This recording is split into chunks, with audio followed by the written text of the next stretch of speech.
Hello, this is my 2022 Triumph Speed Twin, and today I just wanted to do a few cosmetic changes. Basically these emblems here, and there's one on the other side as well. And you can see the ones I chose to get. So instead of this, I'd be putting this one instead. We'll have to see how it is once it's installed. And same thing on the other side. Let me flip it over.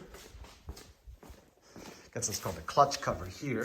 And instead of this one, I'd be putting this one. So I'll put these in. Basically, it's a 4mm hex or whatever you want to call it.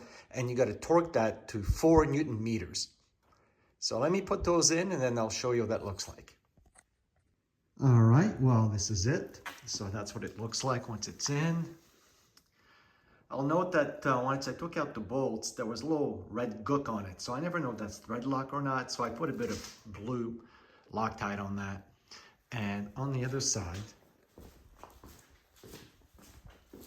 it looks like this.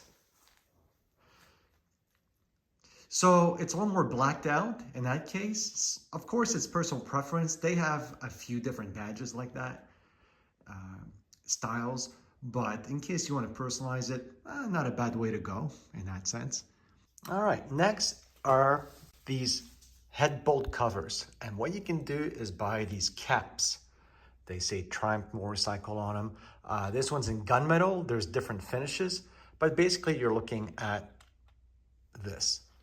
So here's one there, and here's another one here. So that's what you're looking at. So again, a little slight cosmetic change, depends what you like. So those have to be, there's a little hex bolt here, and it basically says 1.5 Newton meters on that, which is not very much at all. So again, another way to make the bike look a little different. I also wanted to say that I got the Triumph brake and clutch levers. You can see what these are, you know, and they're about the same length as the stock ones, if I'm doing this right.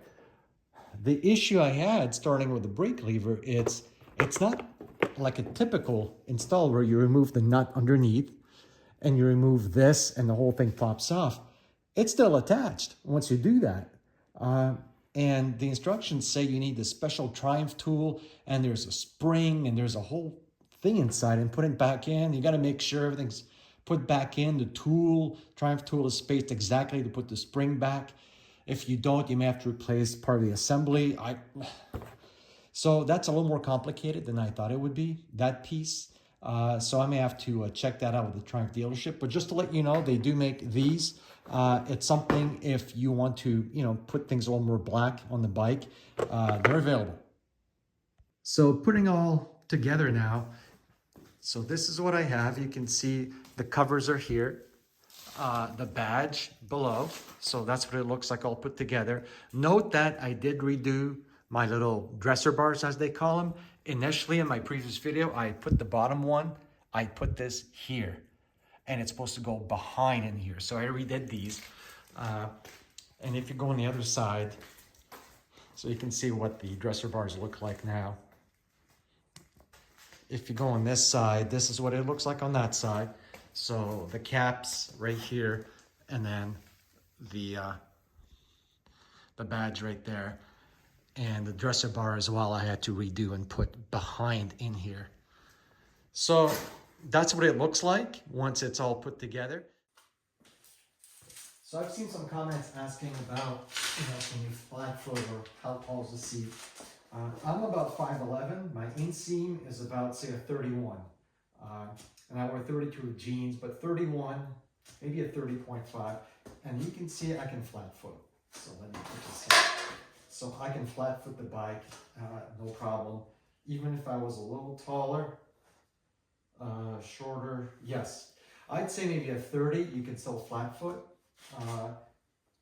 This is, I can stand up the bike here and I almost still flat foot. So I'm what, an inch off? So maybe you get away with a 30, maybe a 29 something inseam, but to truly flat foot, that's what you need. let me show you the comfort seat, and I think it's the exact same height. All right, I put the comfort seat on, and as you can see, same thing. I'm still flat footing. So let me sit right on it. Yep, still flat footing. If I rise up a bit, I can get off. Same thing, maybe an inch. So again, I think for the Tram Speed Twin, if you're maybe a 30-inch, 29, maybe 30-inch inseam, you're likely going to be able to flat foot on this. Otherwise, you'll be lifting up just a bit on that. But for me, it's not a problem. I'd say another inch shorter, it might be, you might have to start reaching a bit. But that's it. Thank you.